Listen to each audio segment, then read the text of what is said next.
Welcome back to the 360 Sports Network. This is the 2012 pre-NFL prediction program.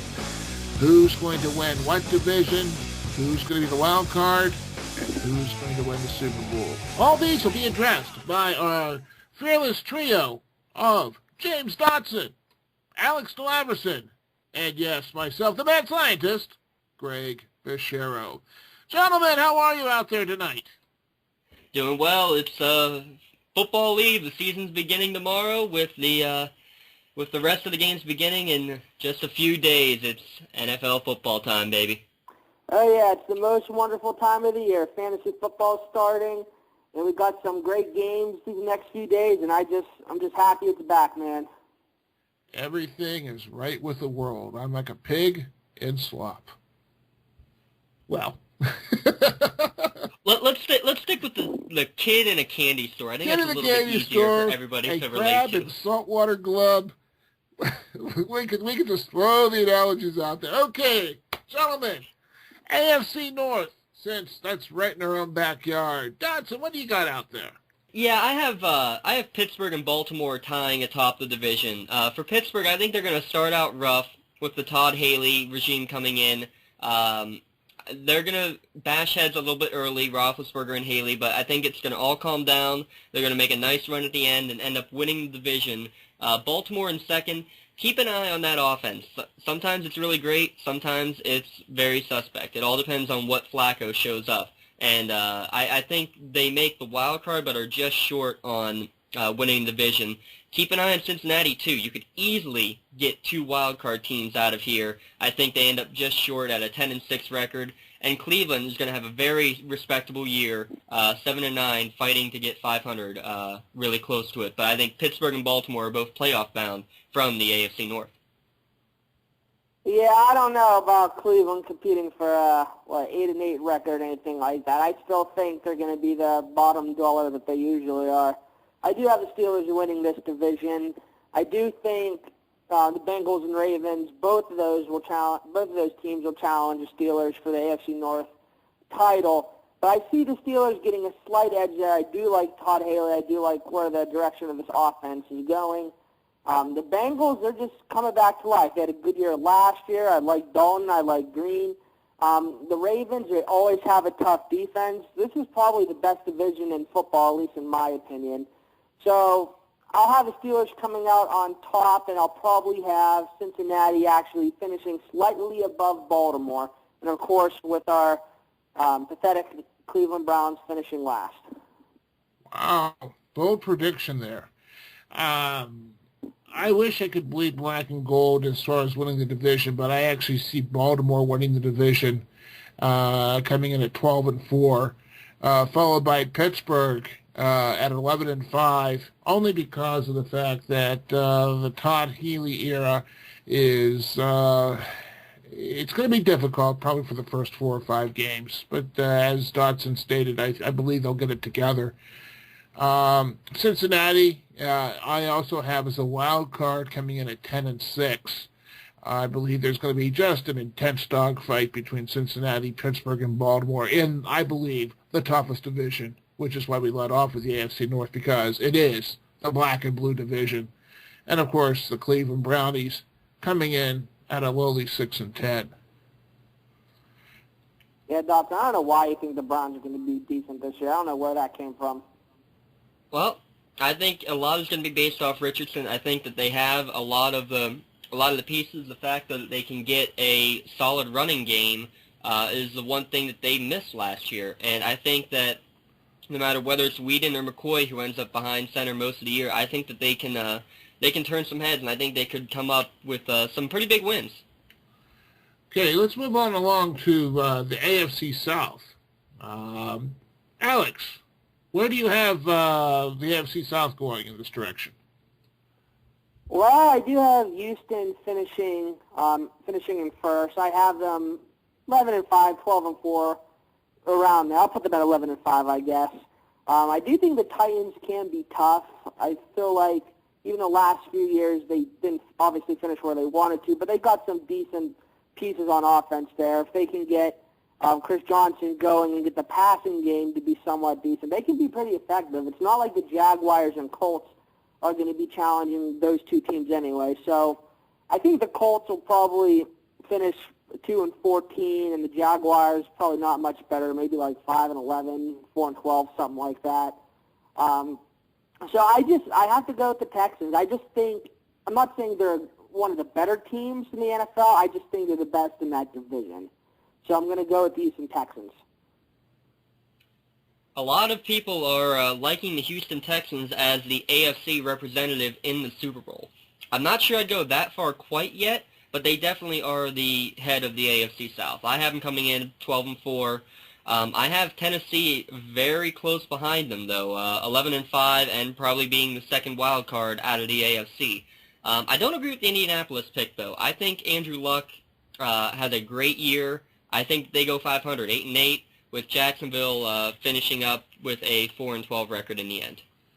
Yeah, I have to agree with you here, Dotson. Looking at Houston being the toast of the South there, I had them at an 11-5 record, with Tennessee coming in at a 10-6 record. And, of course, with Tennessee, a lot's going to depend upon Chris Johnson and company.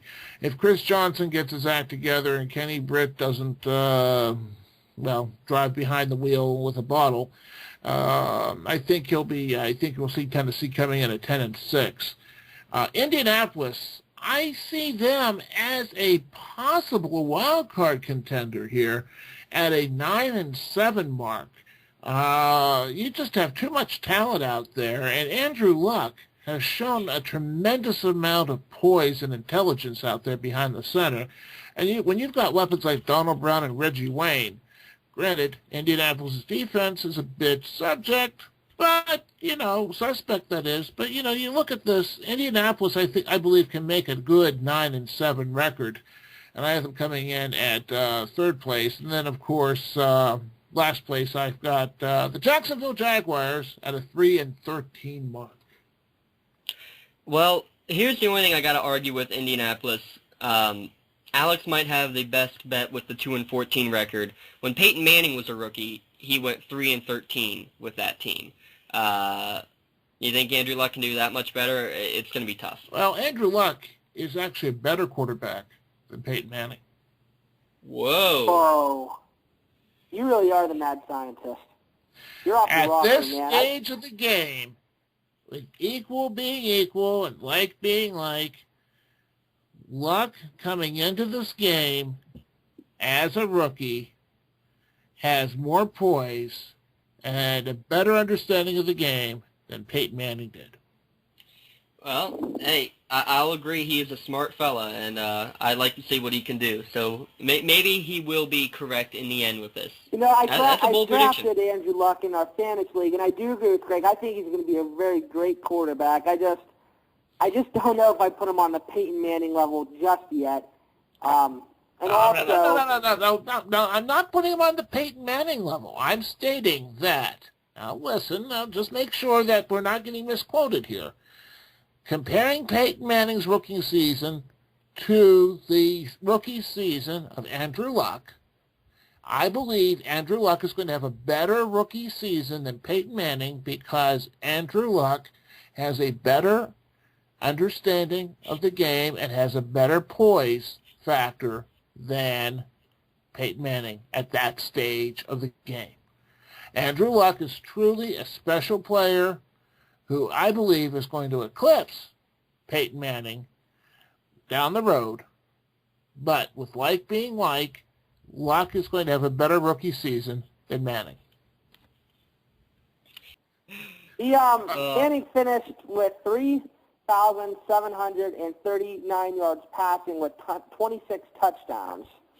So that still is kind of a leap, but we'll see, I suppose.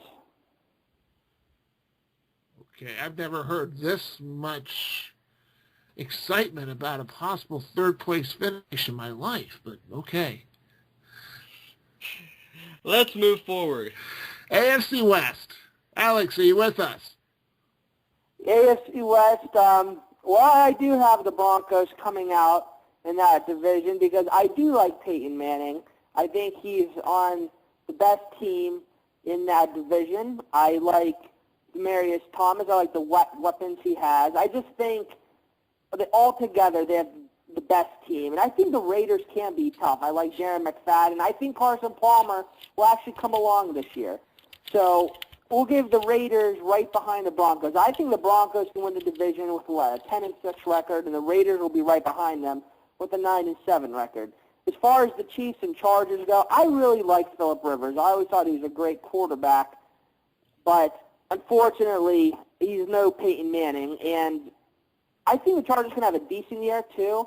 I think they'll be right around the 500 mark. So I'll give the Chargers an 8-8 record. And get this, I'll also give the Chiefs an 8-8 record as well, because I do think the Chiefs are going to be improved. I like Jamal Charles. I like Peyton Hillis. I like Dwayne Bowe. And I just feel like this, even though the Broncos are the best team, I think it's going to be back and forth between all four of these teams all year. I think it's safe to say, Alex, that you kind of like all four of these teams. Yeah, I really do. I'm not, obviously all four can't go to the playoffs, but I think these four teams, I think this is the most complete division in the NFL, or at least in the AFC. Dotson, what say you? I think that Alex has taken some of the mad scientist Kool-Aid. I don't know what you're talking about with these three teams being all equal behind Denver. Denver is definitely top of the class, 11-5. But I will give you 3 reasons why none of the other teams will finish above 500. Norv Turner, Romeo Crennel, and Dennis Allen. 3 head coaches who are either inexperienced, terrible coaches when it comes to actually winning games, or both combined. Therefore, San Diego, Kansas City, Oakland, all below 500, well out of the playoff picture. Denver with Peyton Manning running away with the division and probably having a first-round bye. Okay, well, the way I look at the AFC West, I think we're all in agreement with Denver basically being the toast of the West in the AFC. I have them with a 12-4 record. I have Kansas City actually coming in at 8-8. Only because there's too much talent on that team for Romeo Crennel to mess up with his bad time management skills. I have San Diego coming in 3rd place with a 7-9 record, only because of Norv Turner and the way Norv Turner manages the game. And Oakland, of course, doing the typical Oakland thing, coming in at a 4-12 record. Yes, Carson Palmer is coming along, but he still has a long way to go. Fair enough. Yeah, it really, I mean, in this division, I mean, we're looking at only, I think we're pretty much in agreement with Kansas City and San Diego pretty much having the same type of record. But what's interesting is that Denver is basically going to be the toast of the West with an easy 12-4 mark. I think, like you said, Greg, I think the Chiefs do have a whole lot of talent. Jamal Charles could stay healthy, and I shouldn't say AFC West is the most complete division. I should rephrase that. I just feel like it's the one division that any team really could come away with the conference title. Oh, it's very balanced out there in the West. And I don't know, the one thing about all that talent on the offensive side of the ball in KC is that they don't really have an offensive coach. They have Romeo Crennel who's calling the shots out there. And even when they had a very good offensive-minded guy in Todd Haley, they did absolutely nothing, it seemed, on offense. So whether you have Dwayne Bowe and Jamal Charles out there or not, it's tough to say what they'll be able to do. All right, moving right along to the other side, the NFC. NFC North. Dodson, why don't you lead us on? Hang on. We didn't hit the AFC East. Oh, we forgot them. Sorry. We all know who's going to win that division, so. That's a Freudian slip. The forgotten East. Greg forgets about the AFC East because, well, there's lots to forget. New England's going to come out on top. The question is, how good is the record going to be? I say 14-2. Well, let's put it this way. There's lots to forget, especially with the rest of the teams in the AFC East. Yes, New England's going to run away with it, a 13-3 record. But then you got Buffalo, Miami, and the Jets. Ugh. I don't know. Go ahead. Talk about it, Dawson. Well, I think you're going to have a lot of different storylines for each one of these teams. It's kind of interesting. New England, the lack of a running game, you're going to have the leading rusher being a tight end, in my mind, with Aaron Hernandez. And just their pass-happy offense with all their weapons, they're going to have an easy time up there. Buffalo, they, in my mind, are going to end up having the best defense in the league this year, probably, with their new acquisitions. Keep an eye on them, see what they can do. Other than playing New England, they're going to have very good defensive games all year. Miami, I don't think Tannehill is going to have a great year, but I think some of the players around him, especially some guys on defense, will step up and get him a few wins. And then Tebow and the Jets, I think Tebow starts more than half the games this year. Okay. Well, I have the Patriots winning, of course. Tom Brady, Bill Belichick, I swear, have been there since I was in 7th grade. That division, it's been a runaway for the Patriots, I think, basically every year for the last 12 years. I mean, the Bills, Jets, and Dolphins, just with the Jets maybe here and there, just in general, the whole conference stinks.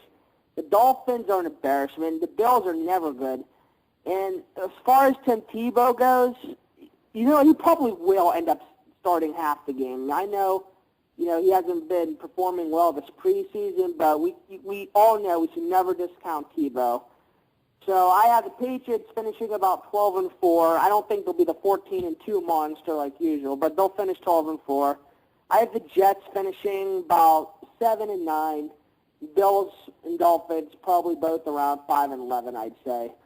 So there's not really much to say except it's the Patriots division, like it has been since 2001. Yeah, you bring up an interesting point there, Alex. I see New England coming in first place in the East, of course, with a 13-3 record. Buffalo, despite Stevie Johnson blaming God for all of his missed opportunities of catching the ball, I believe Buffalo is going to come in at a 9-7 mark, hopefully with an improved throwing arm and a better accuracy from Fitzpatrick. The Jets, I think the Jets are just going to implode and just be a total drama island.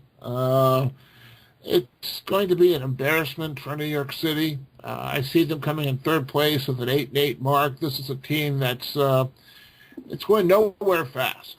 And, of course, Miami will have 2 wins because of Ryan Tannehill's wife, not because of Ryan Tannehill. They have to get at least the 2 wins for Hard Knocks. But I see Miami coming in with a 2-14 record itself. I see Ryan Tannehill's wife having a better successful career than Ryan Tannehill down there, to be honest with you. Let me ask you guys this. So when does Rex Ryan get the boot? Rex Ryan will probably get the boot the same time Andy Reid does. Which I will say will be after this season because I don't see either of them making the playoffs. The Jets, Rex Ryan had them go to the championship game or the playoffs 2 years ago, back-to-back, and that's really been it. I don't think he's eclipsed 10 wins yet in the season. So, I don't know. I just feel like, I think he's more talk than he is skill with his coaching abilities. I believe Rex Ryan believes his own hype. I believe that if his wife said to him, Rex, you lost 5 pounds in your sleep, he would probably tweet that and he would believe it because that's his hype. When in fact he may have gained 10 pounds in his sleep. Rex Ryan is just he's an enigma. He's like a gas. He's just omnipresent and stinks up the joint. He's a creep. Moving on along to the other side of the coin, looking at the NFC. The NFC North. Dodson, what say you on this particular division? The NFC North is still in the Green Bay Packers' hands. I think that they are the outright favorite because they have Aaron Rodgers, but also I think Cedric Benson is going to play a huge role up there this year. I see them finishing, I'm going to put them at 13-3. The surprise, though, Detroit is not far behind them. I think that they're going to end up 11-5. I think they're going to have a chance going into last week. They'll still have a chance at the division crown, which is insane to say, but they're making the playoffs as a wild card team for sure. Chicago I put at 500. I still just cannot trust Jay Cutler enough to give him any more wins than 8. And sad and sorry truth there. Minnesota, I'm going to be conservative. I'm going to put them at 5-11 because they could go either direction based solely off of one player's performance, Adrian Peterson. But in turn, it's too much of a risk to give them any more than 5 wins in my mind. So Green Bay and Detroit both advancing to the postseason. Yeah, this is definitely Green Bay's division. They're definitely the best team. I'll give them 13-3, something like that. As far as the Lions go, I think they'll be close to maybe 10 wins this year. I can probably see them finishing close to 9-7. As far as the Bears go, like you, Dawson, I'm really not that big on Cutler. They usually always have they do have a pretty solid defense, but that offense, man, it's just terrible. It's dull. It can't do anything. And when you think of the Bears, you don't think of even a half-decent offense. So I'll probably give the Bears something like 7-9, and then the Vikings, I'll give them a very low 3-13. Even if Adrian Peterson's fully healthy, at the best, maybe 4-12, 5-11. Wow. Okay. I think we're all pretty much in agreement with Green Bay being the toast of the NFC North, in the North Division here. I'm looking at Green Bay with a 13-3 record. Second place, Detroit. I believe if their head coach Schwartz can instill some discipline with this particular team, I believe Detroit can easily come into the playoffs and be a 10-6 team. Chicago, I had them in third place with 9-7, only because of Jay Cutler, and the fact that they've got Brandon Marshall, but I was never a big fan of Brandon Marshall out there, and I'm certainly not a big fan of Jay Cutler. I believe Matt Forte and Michael Bush are going to have a decent rushing duo. They're going to get their points. But I see Chicago in third place at 9-7, and then Minnesota pulling up the end with a 2-14 record. Yeah, you make a good point with the Detroit discipline issues out there. That's something to keep an eye on because, well, you never know what might happen, that somebody might get suspended. Also, worry about their running game. Who is going to run it? Will it be LaSure? Will it be Best? Will it be Kevin Smith? Will it be Keelan Williams? Will they run it at all? Will they turn it into the New England offense? There's a lot of plus side, but a lot of question marks up in Detroit still as well. Actually, the Detroit team is almost a mirror image of the Tennessee team when you really think about it, though. They've got some fantastic running backs, and they've got a fantastic wide receiver out there. With all that said, there's a lot of talent on both sides. Moving on to the NFC South. Dodson, what do you say about the NFC South? The NFC South, I say, it's time for the Dirty Birds to get back to the top of the division and have it with style. And I think they're gonna run away with this division. To be honest, I think Atlanta, with a Matt Ryan leading the offense, I honestly, there was an interesting comparison the other day, comparing Matt Ryan to Peyton Manning. The fact that Peyton took so long to win his first title, it would shock you how level those two players' statistics were throughout their first few seasons in the league. At this point, their wins are like one away. Their average yards per game are within 100. Yards per season within 100. Touchdowns dead even. It's unbelievable, some of this stuff. I think Matt Ryan has a legitimate shot to win that Super Bowl ring this year. They're at 12-4. New Orleans, with the sanctions, I actually have them third this year in the division at 8-8. Falling behind Carolina. I'm going to put Cam Newton at 9-7, and I actually think that Carolina has my second wild card spot here for the NFC. Tampa Bay, I can't trust Josh Freeman at all. I'll give him, again, about a 5-11 record, and that might be a bit generous. But Atlanta and Carolina both going to the postseason.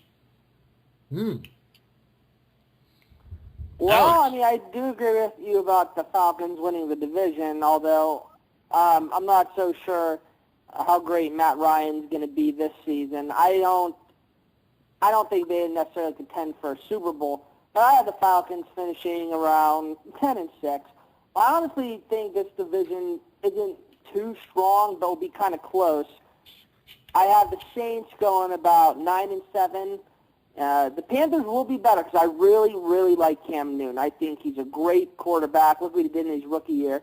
I think he's even going to do better this year. I know some people worry about the whole sophomore slump thing, but I'm not. I have the Panthers about 7-9, and I have the Buccaneers, same thing, 6-10, 7-9. I'll give them a 6-10 record. So a somewhat close division, at least for the first two teams. Yeah, I have a tendency to agree with you on this one, Alex. I see the NFC South as an extremely competitive division, almost as competitive as the AFC North. Atlanta, I believe, is going to run away with it, though, with a 10-6. If you can say running away with it was a 10-6 record. But Atlanta, I see winning the division, with New Orleans coming at a close second with a 9-7 record. Carolina coming in third with 8-8, and the Tampa Bay Buccaneers, the pewter and orange, coming in at 7-9. I believe Tampa Bay, they were embarrassed last year. This is a team that's got a lot of talent. This is a team that I believe Josh Freeman is a better player than what he played at, the level that he played with, the level that he played at. So with all that said, I think Josh Freeman is going to have a redeemable year. I think he's going to vindicate himself a little bit. And I see the running game in Tampa Bay actually winning a few games right now. So with Tampa Bay, it's going to be a tough 7-9. Are they going to be better than Carolina? You know what? What separates Tampa Bay from Atlanta is only a 3-game differential. So I see it's basically the swing of 2 to 3 games could basically take the bottom dwellers and put them to the top. That's how tight this division is. This division is normally very tight, and I don't know why, but just something about me says that Matty Ice is finally going to break out and have that huge year with even fewer mistakes than he already makes, but can go the entire distance, especially with now having a full year working with a great, great core out there between Roddy White, Julio Jones, and then, of course, the guy working the middle, the ageless Tony Gonzalez. Mm-hmm. Move along to the NFC West. That's it. Again, not much to talk about when we're out west. I'm just going to skip by San Francisco because, well, they're going to win it all. 15-1 in the NFC West, easy runaway favorites. I'll put Seattle at 8-8. I don't know. Depends on suspension possibilities, injury possibilities for Marshawn Lynch, Sidney Rice. They're two big playmakers, but I think Russell Wilson can actually come in and do a very good job up there and get him to a 500 record. I have St. Louis finishing third at 5-11. Bradford's going to have a pretty solid year. And Arizona, until they get a quarterback, I can't give them very many wins. I actually see them as having the number 1 draft pick and getting Matt Barkley next year with a 3-13 record in 2012. Yeah, I have to agree with you. Niners will win this division. They can. I think the Niners this year, I actually think they might statistically might not have as good of a season. I think they were 13-3 last year. I think the Niners can still win the division, maybe with just an 11-5 record, a 10-6 record, because they do have a pretty tough schedule. They're playing Green Bay, Patriots. I can't remember who else off the top of my head. I just remember going through their schedule and thinking they'll probably finish around 10-5 or 10-6, 11-5. But I'll put them at 11-5. The Seahawks, they can be okay. I have them about 9-7, and the Cardinals and Rams. I only have the Cardinals going about 6-10, and I have the Rams going a lowly 2-14. So yeah, not too much to say about this division except it's there for the 49ers. Yeah, I see San Francisco as basically the best team out there in the NFL, running away with it with a 14-2 record. with Seattle at a distant second with a 9-7 record. It's going to be interesting to see how well Russell Wilson does fare out there out west. Arizona, I have them coming in at 6-10, with the St. Louis Rams finishing it up out there at 3-13. There's just too many unanswered questions out there for St. Louis to make a better record than where they're at. I see them coming in last again, which is a sad state of affairs, but we shall see. Yeah, Alex, you make a very good point regarding the 49ers schedule. They lead off at Green Bay, then immediately travel to Detroit, two very high-powered offenses, see how good that defense is the year after just setting great numbers. But then later in the year, they have to travel to New Orleans around Thanksgiving, and then they have to travel to New England in December. There are a couple tough games in that. I think New England, though, is the only loss there. I think they beat Green Bay in a warm Lambeau Field. They'll beat Detroit, especially because it's at home, and New Orleans going through all of the coaching issues. I think that New Orleans will not be the team that they normally are. So I think it's possible they still could go 15-1, but you make a great point regarding the teams they're playing. All right, Alex, let's talk a little bit about the NFC East. Where do you see things falling out there? I have the Eagles finishing the division as the leader. I think they'll win a division with about maybe a 10-6 record. I think a 10-6 record will be enough to win it for them.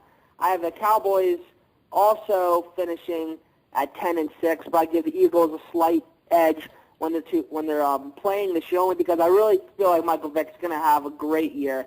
I know he's kind of the dream team in general was just kind of a disappointment last year, but I think the Eagles are going to give it one more shot. And the Giants, I have them at 9-7. And we all know, even at 9-7, the Giants can win the Super Bowl. So I think the top three teams will go Eagles, Cowboys, and Giants. And I have to give the Redskins a lowly record, maybe like a 5-11 record, only because they really haven't given me, or I think anyone else, much of a reason to believe there's going to be anything special this year. They've always been, well, they shouldn't always, and lately, the recent history, just haven't been good. And I see no reason, even with RG3, I see no reason to think otherwise.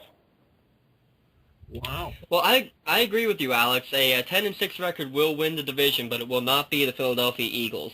Mike Vick misses too many games. Their offense then is too inconsistent when he's out for them to consistently win games, whether he's in or out. I have them coming in at 500, finishing in third place in the division. I have the Giants also at 8-8, tied with them in second place in the division with tiebreakers, but defending Super Bowl champions not making the playoffs. Eli Manning just is not a great regular season quarterback. He had a terrible year coming off the last Super Bowl. I expect nothing different this year, especially when the only two good years that the Giants have had is when their head coach has been in the hot seat of getting fired. He's got a long contract. They're not going to perform. They very rarely do anyway, just in the playoffs. So I don't see the Giants going anywhere. I do have the Cowboys winning the division at 10-6. Jerry Jones has said it. This is the last chance they have. They have all the pieces. They have too much talent not to win the division. With DeMarcus Ware on defense, Sean Lee and Dan Connor at the linebacking positions, you got three great cornerbacks. You got just got from Kansas City to join in with the rookie Claiborne and Jenkins. But not to mention the offense. Romo, Felix Jones, DeMarco Murray, Jason Witten, Des Bryant, Miles Austin. Too many great names for this team not to win the division and make a playoff run. Wow, that's interesting. And then, of course, who do you have coming in third and fourth?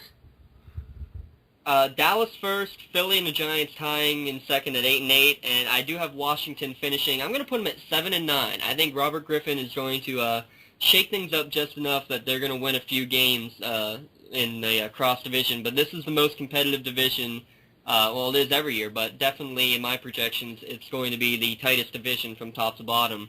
The NFC East is back and going to be battles. There's going to be battles like this where one game could separate first and fourth. You're going to have this for a few years. You know, I have to agree with you on that, in that it's a very tight division. I have the Giants actually winning this division with 11-5 record. followed by Dallas coming in at a close second with a 10-6 record. I believe we're going to have some classic dogfights between these two teams. And I've got Philadelphia and Washington actually coming in with identical records at 5-11. And these are two teams that are going in two completely different directions with identical records, basically rounding out the bottom of the NFC East. Yeah, I mean, Dots, I know you named all those players off Dallas, but none of them really sticks out to me. And I know Tony Romo is a great fantasy quarterback, but he's not a leader. He's really not. I don't see anything changing this year.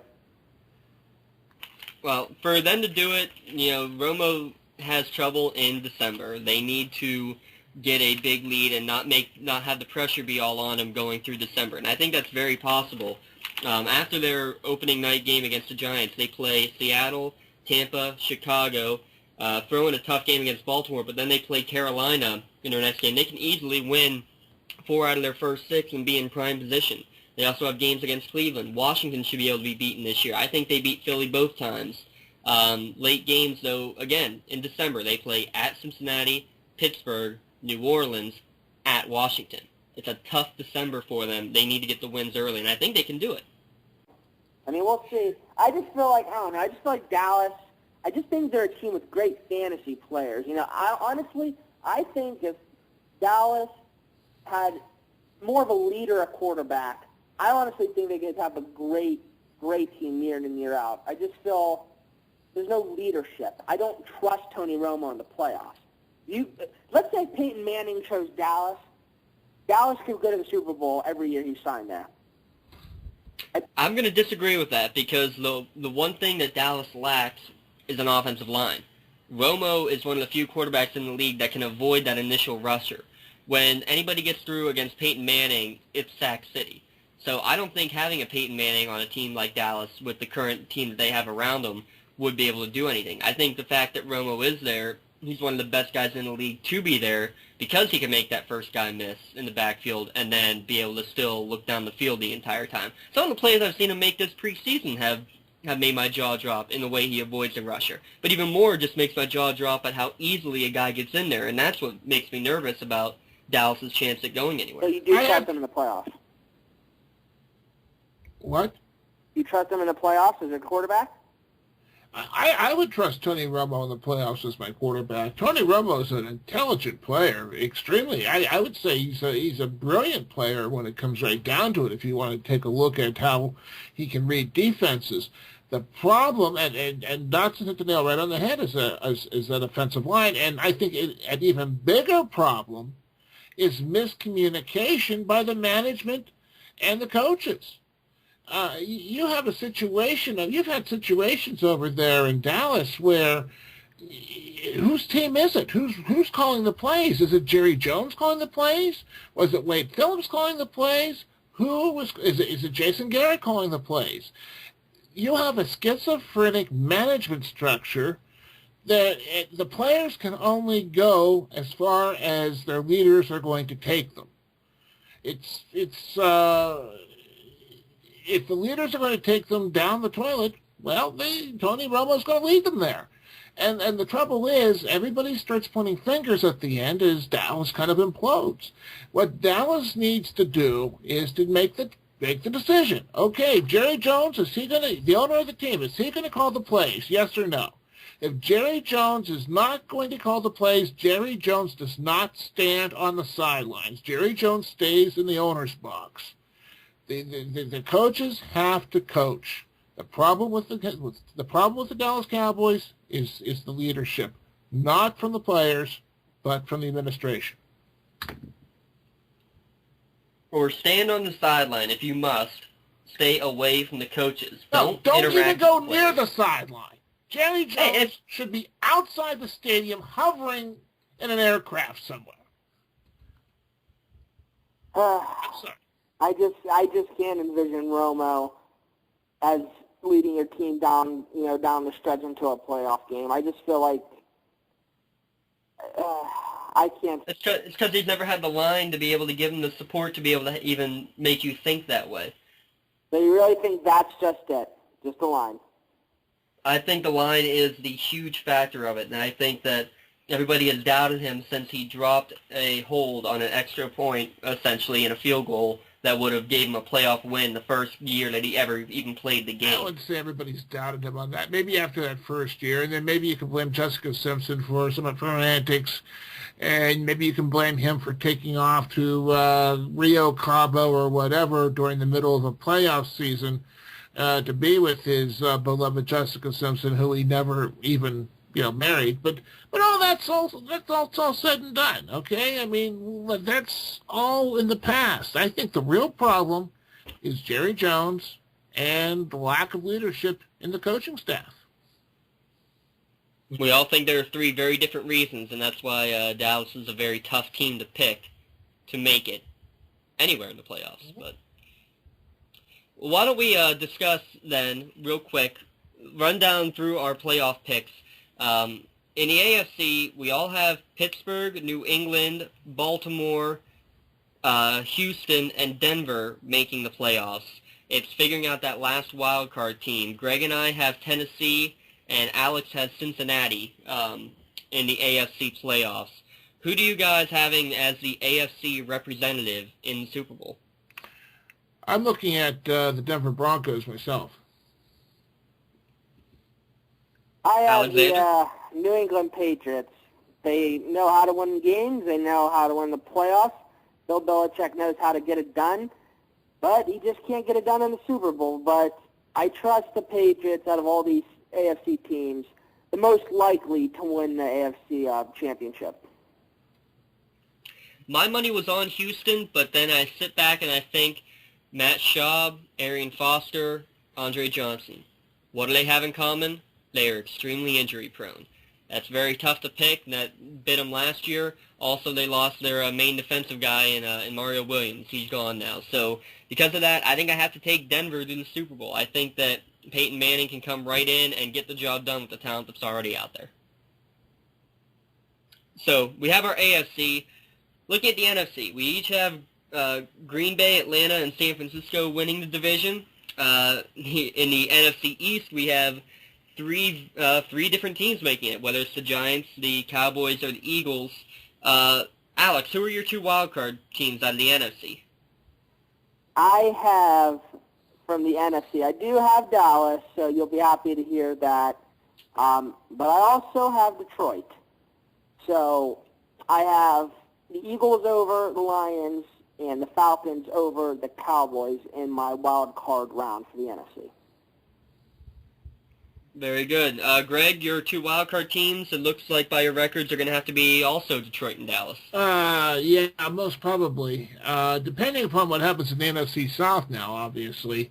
If New Orleans can, break that 10-win barrier, which they probably could, I'm just not seeing it. But, I mean, either way, that NFC South can swing one or two games either direction. I see the wild card teams as being Dallas and Detroit right now. Yeah, I have Detroit, and I have Carolina as a second wild card team there. They're the only other team, honestly, those are the only two non-division winners in the NFC that I have over 500. So, I don't know. The NFC is very tough to predict this year, as we've shown already, but I think it's pretty obvious as who our NFC representative in the Super Bowl is. Anybody want to take a shot and not pick San Francisco, or are we all going to be consensus on that? I think we're all pretty much there. Right, Alex? Oh, absolutely. I think, obviously, the Packers will give them a run for the money, but in my NFC Championship game, I have the Niners over the Green Bay Packers. I like Harbaugh. I just like the whole team. I even think Alex Smith is going to have a somewhat decent year. I don't think he's going to have a great year. But I like it's just a good, solid smash you in the face team. So, especially in general, the NFC just these last 5 years or so, or even though the Giants won the Super Bowl, doesn't seem to really have many strong teams. So, I have the San Francisco 49ers playing in the Super Bowl against the New England Patriots, and I have the San Francisco 49ers barely nudging out of victory against the Patriots. Greg, Frisco or Denver? Oh, my goodness gracious. I say Frisco over Denver. By 5. How's that? We're even putting a line out there, too. Correct me if I'm wrong. This Super Bowl is in New York this year, outdoors, correct? I believe it is. Is it? Well, if it's outdoors, and then that would give Denver the definite advantage. So I'm sorry. It is in New Orleans, in the Mercedes-Benz Superdome. Oh, boy. Well, in the Dome, you would have to give the advantage to Peyton Manning. Absolutely, you need the advantage to Peyton Manning in a dome. And I think that will be the difference. I'm going to give Denver as the next Super Bowl champions, Peyton Manning erasing all doubt in everybody's mind, Denver winning the Super Bowl. Well, there you have it.